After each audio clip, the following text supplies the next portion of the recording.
ভাড়া বাসায় থাকতে কার বা ভালো লাগে? চিন্তা করুন তো, আপনি যে বাসাটায় ভাড়া থাকবেন সে বাসাটায় আপনার আগে কে বা কারা আর কীভাবেই বা ছিল তা কেই বা জানে। আপনি যে ঘরটাকে আপনার স্বর্গ ভাবছেন, আপনার আগে হয়তো সেই বাসাটা কারোর জন্য ছিল নরক সম, আর কেউ হয়তো সেই নরক যন্ত্রণা সহ্য করতে না পেরে সেই ঘরেই আত্মহত্যি দেন তার জীবন, আর সেই আত্মাটা হয়তো সেই ঘরে বাস করতে শুরু করলো। ম্যাড মেমোরিজের আজকের ৮৬ নম্বর এপিসোডে তেমনি একটি হাড় কাঁপানো ঘটনায় শুনতে যাচ্ছেন। আমি জুয়েল, আপনাকে স্বাগত জানাচ্ছি। আশা করি আপনি ভালো আছেন। আজকের ঘটনাটা ম্যাড মেমোরিজের সাথে শেয়ার করলো আমার বন্ধু বিকাশ দাস, আর ও যার কাছ থেকে কালেক্ট করলো উনি নাম প্রকাশে অনিচ্ছুক। ধন্যবাদ দুজনকেই আজকের এই ঘটনাটা ম্যাড মেমোরিজের সাথে শেয়ার করার জন্য।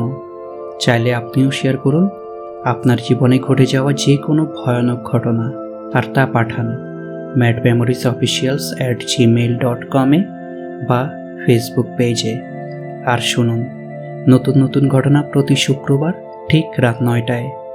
চ্যানেলটি যদি আপনার ভালো লাগে লাইক, কমেন্ট, শেয়ার আর সাবস্ক্রাইব করে পাশে থাকুন। তাহলে চলুন আজকের ঘটনায়। মৌরি আর আমার সম্পর্কটা চলছিল প্রায় ৩ বছর হতে চলল। আমরা দুজনেই ছিলাম সমবয়সী। একই ভার্সিটি থেকে দুজনেই লেখাপড়া শেষ করলাম প্রায় বছর ফুরাতে চলল।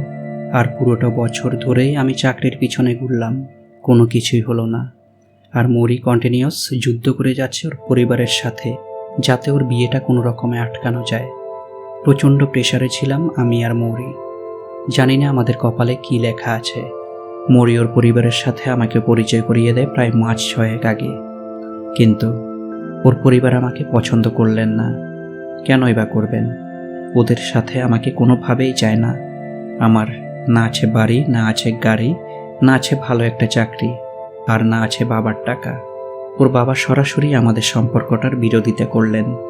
উনি মেয়েকে আমার সাথে বিয়ে দিতে রাজি নন। ওদিকে মৌরি আবার নাছোড়বান্দা। ও কোনোভাবেই আমাকে ছাড়া আর কাউকে বিয়ে করবে না। তাই ওর বাবার সর্বশেষ নির্দেশ হলো মৌরি যেন ঘর থেকে বেরিয়ে যায়। সময়টা ২০০৭-এর প্রথম দিকে। তখনও ভালো কোনো চাকরি জোটেনি আমার। ওদিকে মৌরির উপর প্রচণ্ড প্রেশার। চোখে মুখে অন্ধকার দেখছি। আগত্যা ৭-৫ না ভেবে একটা ছোটোখাটো কাজে জয়েন করলাম। আর সেদিন সন্ধ্যায় ডিউটি শেষে মৌরিকে নিয়ে চলে গেলাম মিরপুরে বাসা দেখতে। আর সে রাতে একটা বাসা পানির দামে পেয়ে গেলাম। তেমন কোনো সিকিউরিটি মানিরও দরকার নেই। বাসা খালি আছে, আমরা যে কোনো সময় উঠতে পারি। বাসাটা ৩ তলায়, চিলে কোঠার, 2টো রুম, ছোট একটা ডাইনিং, একটা ড্রয়িং রুম, কিচেন আর টয়লেট। বারান্দা নেই, কিন্তু সামনে আছে খোলা ছাদ। বাসাটা পাওয়ার সাথে সাথেই আমি আর মৌরি ঠিক করে ফেললাম আগামীকাল অফিস থেকে ফিরেই বিয়েটা সেরে আমরা এই বাসায় উঠব। মৌরি জানালো সে সকাল সকালে এই বাসায় চলে আসবে।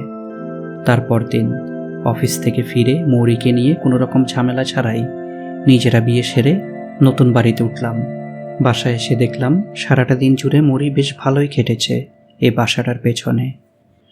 নতুন বাসায় আমাদের ভালোই কাটতে লাগলো। আমি চাকরি করছি, মৌরি সংসার গুছাচ্ছে, সাথে একটা চাকরিও খুঁজছে যেন পরিবার একটু সাপোর্ট দিতে পারে। প্রায় ১০-১২ দিন পর এক সন্ধ্যায় আমি বাসায় ফেরার পর মৌরি কথা প্রসঙ্গে আমাকে বলল, শোনো, তুমি বিশ্বাস করবে কিনা জানি না, আমার কেমন যেন মনে হচ্ছে এই বাসায় আমরা ছাড়াও কে একজন আছে। আমি অবাক হয়ে বললাম, কি বলছো? তারপর মৌরি বলতে শুরু করলো, এ বাড়িতে ওঠার পর দিন থেকেই, বিশেষ করে দিনের বেলায় আমি যখন শুয়ে থাকি, তখন ঘরের মধ্যে কারো যেন হাঁটা চলার শব্দ পাই। প্রথম ভাবলাম আমি হয়তো ভুল শুনছি। এ কয়দিন আমি যাচাই বাছাই করলাম, ঠিকই আমরা ছাড়াও এই ঘরে কেউ একজন আছে, যে কিনা পুরো ঘরেই পায়চারি করে বেড়ায়। ব্যাপারটাকে আমার কেমন যেন বিশ্বাসযোগ্য মনে হলো না। তাই মৌরিকে বললাম, দেখো, হয়তো তোমার কোথাও ভুল হচ্ছে। মৌরি তখন বলল, বিশ্বাস করলা না তো? তবে শোনো, গ্যাসের চুলায় কাজ শেষ করে বন্ধ করে দেবার পরেও কেউ যেন তা আবার চালিয়ে দেয়। এছাড়া টয়লেটে কেউ যেন বারবার পানি ছেড়ে দেয়। এসব ঘটনা কিন্তু একদিনের নয়, বেশ কয়েকদিন চলছে। এমনকি রাতের বেলায় টয়লেটে যাওয়ার জন্য যখন সজাগ হই, সারা ঘর জুড়ে কারো যেন হাঁটার শব্দ শুনতে পাই। বেশ চিন্তায় পড়ে গেলাম, মরি এসব কি বলছে। আমাকে চিন্তিত দেখে মরি বলল, এত চিন্তার কিছু নেই, আমি তোমাকে জানালাম স্রেফ গ্যাসের ব্যাপারটার জন্য, যা আমাকে বেশ ভয় দিচ্ছে।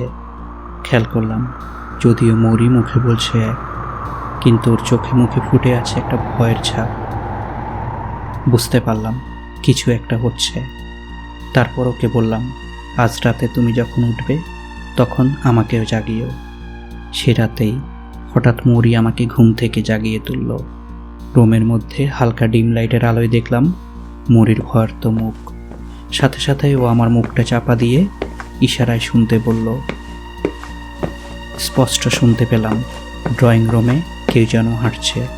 তারপর হাঁটতে হাঁটতে টয়লেটের দিকে গিয়ে আবার হাঁটা শুরু করলো আমাদের রুমের দিকে। আমার বুকের ভেতরটা কেমন যেন টিপ টিপ করতে লাগলো। চিন্তা হতে থাকলো কি হতে পারে জিনিসটা। এমন সময় সেই আওয়াজটা হঠাৎ আমাদের রুমের সামনে এসে থেমে গেল। আমি মরির দিকে তাকালাম। ভয়ে মেয়েটার মুখটা পুরো লাল হয়ে আছে। যদিও আমার মধ্যেও একটা ভয় কাজ করছে, তারপরে বুকে সাহস এনে মরির ভয় ভাঙানোর জন্য আমি জোরে বলে উঠলাম, ধুর, হয়তো বিড়াল। তারপর বিছানা ছেড়ে উঠে প্রতিটা রুম চেক দিয়ে দেখলাম না, কেউ নেই। তারপর মরিকে বললাম, হয়তো কোনো বিড়াল রান্নাঘরের জানলা দিয়ে ঢুকে হয়তো ঘরে পায়চারি করছিল। যদিও মৌরিকে বুঝালাম, তারপরেও আমার কেমন যেন মনে হচ্ছে ওটা মানুষ হাঁটার আওয়াজ ছিল। এবার কিন্তু আমার মৌরির জন্য বেশ টেনশন হচ্ছে। সারাটা দিন মেয়েটা একা থাকে। ওর বলা কথাগুলো আমার মাথার মধ্যে ঘুরপাক খাচ্ছে, ঘুম আসছে না। ওদিকে মৌরি ঘুমিয়ে পড়ল, আর আমার মাথার মধ্যে বিঁধে আছে সেই পায়চারি করার আওয়াজটা। লোকটা কে, কীভাবেই বা ঘরে ঢুকলো, আর চায়টা কি? অনেকক্ষণ ধরে বিছানায় শুয়ে আছি, কিন্তু ঘুম পাচ্ছে না। কান পেতে আছি, আবারও সে পায়চারির শব্দ শুনি কিনা। ভীষণ ভয় ভয় লাগছে।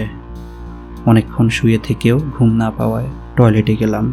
আর টয়লেট থেকে আমাদের রুমে ফেরা মাত্রই রুমের মধ্যে যা দেখলাম তা দেখে আমার শরীর পুরো হিম হয়ে উঠল। আমি যেন নড়াচড়ার শক্তি হারিয়ে ফেললাম। বোধ শক্তি যেন কাজ করছে না।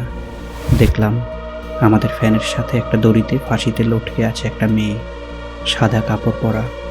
মেয়েটার চেহারাটা দেখতে পেলাম বেশ মিষ্টি, কিন্তু মুখে যেন একটা কষ্টের ছাপ। আমি যেন বোবা হয়ে গেলাম। চিৎকার করতে গিয়ে যেন গলা থেকে আওয়াজ বেরোচ্ছে না। ওর ঠিক পায়ের নিচেই ঘুমিয়ে আছে মৌরি। ভয় পাচ্ছি ও আবার মৌরির কোনো ক্ষতি করবে না তো। এমন সময় আমি দোয়া দুরুদ পড়তে শুরু করলাম। শরীরের সমস্ত শক্তি একত্র করে হঠাৎ বিছানার কাছে ছুটে গিয়ে মৌরিকে একটানে নিয়ে আসলাম আমার কাছে। মৌরি ভয়ার্ত চোখে ধুরমুর করে উঠে বসলো।